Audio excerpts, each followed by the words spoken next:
In this video, I'm going to show you how to calculate the range, variance, and standard deviation using StatCrunch.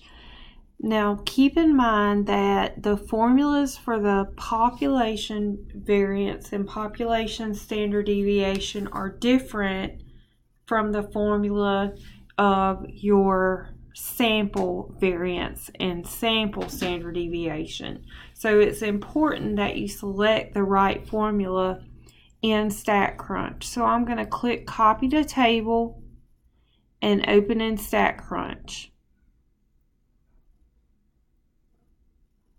And then we have our data in here, and we can go to Stat, Summary Statistics, and we want the summary statistics for the column for variable 1. And there are so many different things that StatCrunch can calculate. It can give you the mean, and if you hit Control, you can select multiple things. Now, this variance and this standard deviation, that is the sample.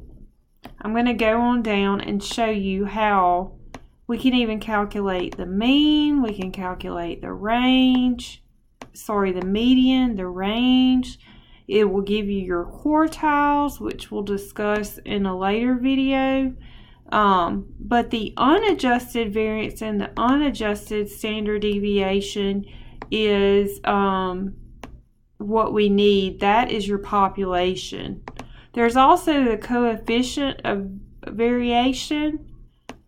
These are things we will talk about in this chapter that StatCrunch will calculate. This is a good way to check your answers. So hit compute, okay? Now,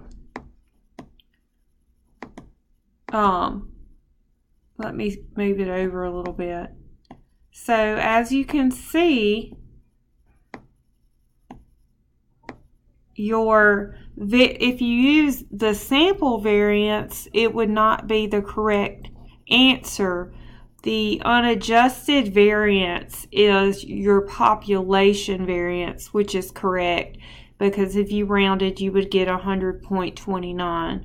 And then your population standard deviation would be 10.01. It's telling us there's no mode. It's given the mean. So StatCrunch will do it all for you in the press of a button. So be sure to use this. Once you get the hang of working it by hand, feel free to use this to check your answers or to work your homework problems. Let me know if you have any questions.